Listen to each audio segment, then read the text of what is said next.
장면에서 보시겠지만 길이 있고 그 길 옆으로 이렇게 담장이 쳐져 있는 게 보이실 거예요. 이 아파트는 원래 이렇게 공용 보행로를 설치해주는 조건으로 준공검사가 됐고 그래서 승인이 난 아파트입니다. 그렇다면 그 길을 이용할 수 있도록 내줘야 하는데 사실 살다 보면 통행들이 많아지거나 다른 분들의 그 통행이 잦아짐으로써 생길 수 있는 여러 가지 안전 문제들이 생기니까 재산권적인 측면에 있어서 주민들이 불편하다. 그래서 이제 이렇게 담장을 치게 된 거죠.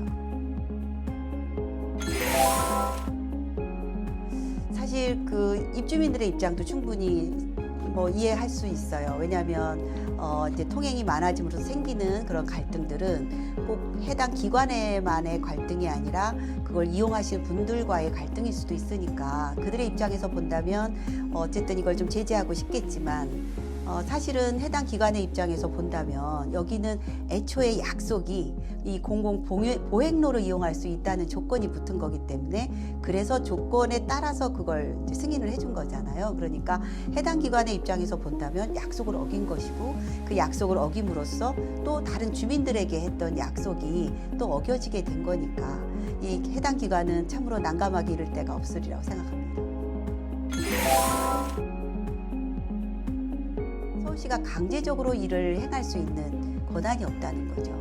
그렇다면 이 갈등이 해결될 수 있는 방법 자체가 없는 거예요. 그래서 여기에 필요한 것이 이제 타협이고 협의고 그리고 어떻게 함께 살아갈 수 있도록 좋은 방안을 마련할 수 있는가 이런 협조안들이 대안이 나와야 될 것이겠죠.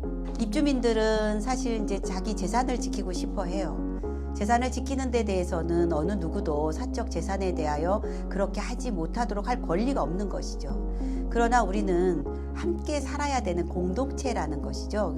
만약에 입주민만 살아가는 거라면 거기에 대해서 저희가 왈가왈부할 필요는 없는 거예요. 그런데 공동체는 그게 아니라 함께 살아가야 할 묘안들을 자꾸 제공을 해야 되고 그것이 타당하냐 그렇지 않느냐라는 것들을 지속적으로 판단해보고 분석하고 그래서 방법을 찾아야 되는데 지금으로서는 각자 자기의 이익만을 내세우다 보니까 이렇게 어떤 타협안들이 잘 나오지 않는 것 같습니다.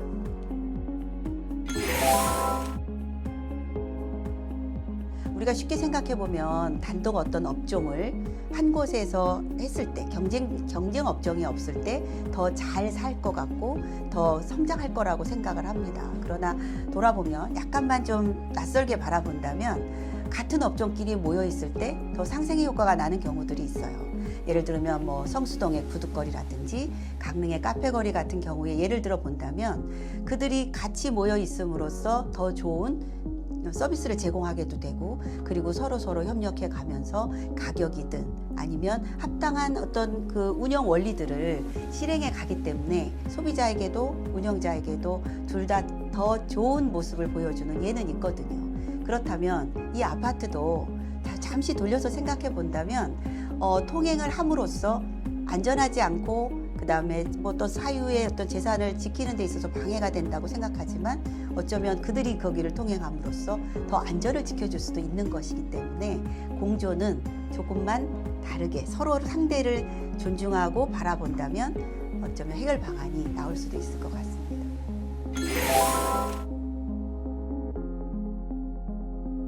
저희가 공존의 길로 나아가기 위해서는 어떻게 해야 하는가라는 생각을 해볼 수 있잖아요. 저는 3불의 원칙으로 한번 이 부분을 적용해서 바라볼까 합니다. 하나는 안전하기, 두 번째는 존중하기, 세 번째는 비판적으로 행동하기.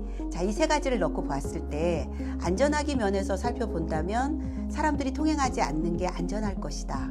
이렇게 즉각적으로 생각할 수 있어요. 그런데 처음에 거기를 공용의 어떤 통행로로, 보행로로 만들고자 했던 것은 주민들이 서로 그곳을 이용하는 것이 효율적이고 그 다음에 편리하고 그리고 뭔가 배려하는 것들이었거든요. 근데 그걸 못하게 막음으로써 배려에 대한 부분이 이제 없어졌어요. 그걸 좀 넓혀본다면 상대방에 대한 입장을 고려해보고 배려해보면서 오히려 거기를 드나들게 함으로써 더 안전해질 수 있다. 그렇다면 이 부분을 좀 더 폭넓게 놓고 고려해보면 어떨까 하는 생각이 들어요. 그러나 중요한 건 어느 쪽이 더 안전한가, 그래서 더 우선적인 것들을 가지고 협의해 보는 것이 필요하다고 생각합니다. 두 번째는 이제 존중하기인데요. 존중하기라고 하는 것은 상대를 비난하기보다는 왜 그렇게 생각했을까라는 입장을 생각해 주는 것이겠죠. 갈등은 서로의 이익을 끝까지 챙기려고 하는 데서부터 생기는 것이라 그것이 해결되지 않는 한은 갈등 자체가 해결될 수 없다 이렇게 볼 수 있어요. 그런데 상대방의 입장을 존중하다 보면 그렇게 생각할 수도 있겠구나라는 배려의 측면에서 두 합의점이 만나는 지점이 있을 거예요. 그래서 존중하기가 우선이고 그리고 난 다음에 서로 조금씩 양보할 수 있는 중간 지점이 어딘가를 모색해 본다는 것, 이것이 필요하다고 생각을 합니다. 그 다음에 끝으로는 저희가 비판적으로 행동하기인데요. 잘 생각해 보면 입주민들이 재산권을 지키는 것은 합당한 권리라고 볼 수 있지만 애초에 약속이 있었던 부분들은 깬 거기 때문에 담장은 불법적인 담장이라고 얘기할 수 있습니다. 해당 기관은 처음부터 약속했던 것들을 잘 이행할 수 있는가라는 것들을 봐야 되는데 그러지 못했던 점들도 있는 거예요. 그러면 양쪽에서 했던 결과치에 대한 분석이 필요하겠죠. 원인이 무엇이었고 그 원인은 어디서부터 발생된 것인가. 그리고 난 다음 이들에 대한 분석을 비판적으로 바라보고 그리고 어떤 점들이 합리적 해결에 가까운가 라는 것들을 생각해 본다면 더불어 살 수 있는 서로 공존의 모습을 만들어 가는데 한 단초가 될 거라고 생각을 합니다. 저희는 공존을 얘기할 때 늘 제가 다른 사람에게 어떤 도움을 줄 수 있을까 이렇게 생각을 시작을 해요. 그러다 보면 마치 베푸는 느낌에서 내가 지금 여기 있다라는 생각인 거죠. 그러나 다시 한번 돌아보세요. 지금 내가 서 있는 이 자리는 다른 사람의 도움이 있어서 여기 이렇게 있는 것입니다. 그렇다면 공존이라는 것은 내가 누군가에게 해준 것만을 의미하는 것이 아니라 그들이 나에게 해준 것으로 인한 지금의 나 그리고 우리 이렇게 모두의 모습이 된다는 것 잊지 말고 기억해 주시기 바랍니다.